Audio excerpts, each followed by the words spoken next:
नमस्कार और स्वागत है। अगले कुछ मिनटों में हम योग की बुनियाद को समझेंगे। ये खास तौर पर बोर्ड परीक्षाओं की तैयारी में मदद के लिए तैयार किया गया है। तो चलिए शुरू करते हैं। लेकिन इससे पहले कि हम आसनों और शारीरिक मुद्राओं की दुनिया में जाएं, ये समझना बहुत जरूरी है कि योग का असल मतलब क्या है। ये सिर्फ शारीरिक कसरत से कहीं ज्यादा है। तो चलिए शुरुआत करते हैं एकदम बेसिक से, योग शब्द से। आखिर ये शब्द आया कहाँ से है और इसका असल में क्या मतलब है? तो ये जो शब्द है योग, ये संस्कृत के एक रूट वर्ड युज से निकला है और युज का सीधा सा मतलब है जुड़ना या एक करना। अब सवाल ये है कि क्या जोड़ना, किसको जोड़ना? तो देखिए, ये हमारी अपनी चेतना को उस बड़ी सार्वभौमिक चेतना से जोड़ने की बात है। तो मतलब एकदम शुरुआत से ही ये साफ है कि योग सिर्फ कोई एक्सरसाइज नहीं है, ये तो मन, शरीर और आत्मा को एक करने की एक बहुत ही गहरी प्रक्रिया है। और ये विचार पतंजलि के योग सूत्र में इस एक वाक्य में खूबसूरती से समाया हुआ है, स्थिरम सुखम आसनम। इसका मतलब ये हुआ कि एक योग मुद्रा यानी आसन वो है जो स्थिर भी हो और आरामदायक भी, मतलब एफर्ट भी हो और ईज भी हो। शरीर को बस किसी पोज में धकेल देना इसका मकसद नहीं है, बल्कि उस एफर्ट और ईज के बीच एक सही संतुलन खोजना है। यही संतुलन हर आसन का असली लक्ष्य है। तो अब जब हम ये समझ गए कि योग का मतलब मिलन और संतुलन है, तो अगला सवाल उठता है कि इसका अभ्यास क्यों करना चाहिए, इसके फायदे क्या हैं? योग के लाभ सच में बहुत गहरे हैं। ये सिर्फ लचीला बनने के बारे में नहीं है। ये अभ्यास शरीर के हर सिस्टम पर असर डालता है, हमारे ब्लड सर्कुलेशन और रेस्पिरेटरी सिस्टम से लेकर हमारी मानसिक और भावनात्मक स्थिति तक। देखिए, सिलेबस में भी ये बताया गया है कि हेल्थ बेनिफिट्स तो बहुत सारे हैं। पोस्चर ठीक होता है, फ्लेक्सिबिलिटी बढ़ती है, स्ट्रेंथ आती है, ये सब तो है ही, पर जरा इन फायदों पर गौर कीजिए। सेल्फ एस्टीम का बढ़ना, फेफड़ों का बेहतर काम करना, जिससे कंसंट्रेशन में भी मदद मिलती है, और हाँ, अच्छी नींद, जिसकी ज़रूरत तो हर स्टूडेंट को होती है ना? तो ये एक पूरी हेल्थ सिस्टम की तरह है। चलिए, अब उस हिस्से पर आते हैं जिसे ज़्यादातर लोग योग से जोड़ते हैं, आसन यानी शारीरिक मुद्राएं। सबसे पहले ये जानेंगे कि आसन असल में है क्या, और फिर देखेंगे कि इन्हें कैसे क्लासिफाई किया जाता है। तो एक ज़रूरी बात फिर से याद रखिए, आसन सिर्फ एक व्यायाम से कहीं बढ़कर है। ये एक स्थिर और आरामदायक मुद्रा है, और इसे आखिरकार मन को ध्यान के लिए तैयार करने के लिए ही डिज़ाइन किया गया है। ये जो शारीरिक अभ्यास है ना, ये मानसिक शांति का दरवाज़ा है। अब इतने सारे आसन हैं, हजारों की तादाद में, तो इनको समझने के लिए इन्हें ऑर्गेनाइज करना ज़रूरी था। तो इन्हें 7 बेसिक टाइप्स में बांटा गया है। और इसका आधार क्या है? आधार है शरीर की ज़मीन के साथ क्या पोजीशन है। बहुत सिंपल। तो चलिए एक एक करके इन सभी कैटेगरीज को समझते हैं। शुरुआत करते हैं खड़े होकर किए जाने वाले आसनों से। ये योग की फाउंडेशनल मुद्राएं हैं जो हमें धरती से जोड़ती हैं। ताड़ासन, त्रिकोणासन, पादाहस्तासन और अर्ध चक्रासन के बारे में सोचिए। ये सभी जमीन से शुरू होकर संतुलन और स्थिरता बनाते हैं। यहाँ एक बेहतरीन उदाहरण है। बाईं ओर ताड़ासन, जो देखने में सरल लगता है लेकिन सही पोस्चर और संतुलन बनाने के लिए बहुत शक्तिशाली है। और दाईं ओर त्रिकोणासन, जो शरीर के साइड्स को एक गजब का गहरा खिंचाव देता है और कूलों और छाती को खोलता है। इसके बाद आते हैं बैठकर किए जाने वाले आसन। पद्मासन, वज्रासन, पश्चिमोत्तानासन और अर्ध मत्स्येंद्रासन।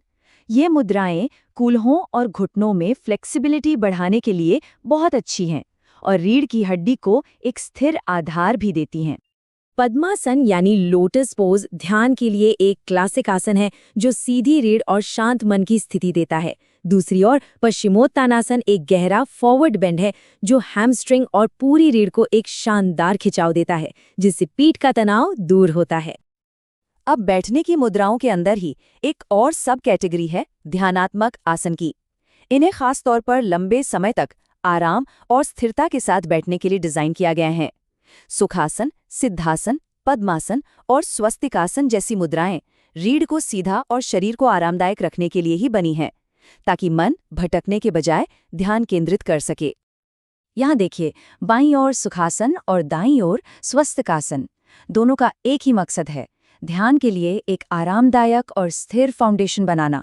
गौर कीजिए कि कैसे दोनों मुद्राओं में रीढ़ सीधी रहती है, जिससे ऊर्जा बिना रुके बहती है और मन शांत हो जाता है।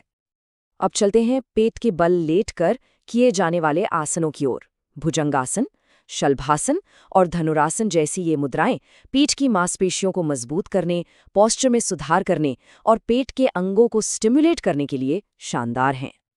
ये स्लाइड पीठ को मोड़ने वाले आसनों को बहुत अच्छे से दिखाती है। बाईं ओर भुजंगासन यानी कोबरा पोज एक हल्का सा बैक बेंड बनाता है, छाती को खोलता है और पीठ के ऊपरी हिस्से को मजबूत करता है। वहीं दाईं ओर धनुरासन एक बहुत गहरा मोड़ है जो पूरी रीढ़ की हड्डी के लचीलेपन को सच में चुनौती देता है।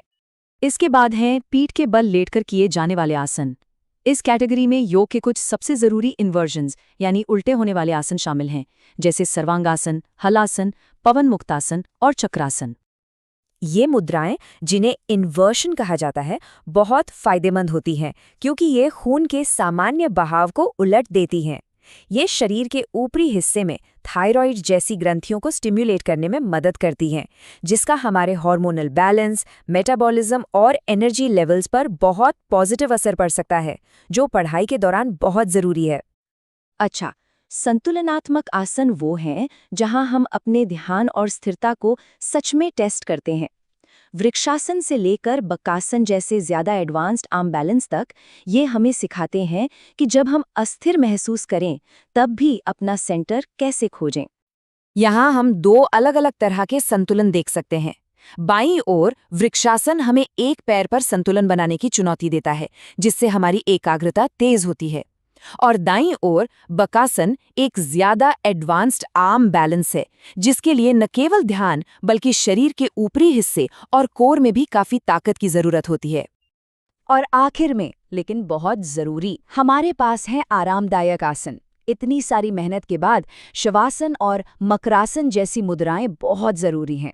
ये शरीर को प्रैक्टिस के फायदों को एब्जॉर्ब करने, नर्वस सिस्टम को शांत करने और गहरी विश्राम की अवस्था में जाने का मौका देती हैं।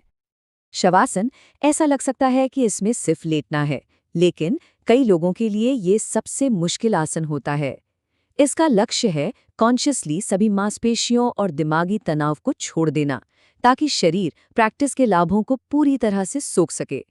ये किसी भी योग सेशन का एक बेहद जरूरी और अनिवार्य हिस्सा है। और ये हमें वापस वहीं ले आता है जहां से हमने शुरुआत की थी। हमने योग का मतलब समझा, इसके लाभ देखे और आसनों के अलग अलग प्रकारों के बारे में जाना।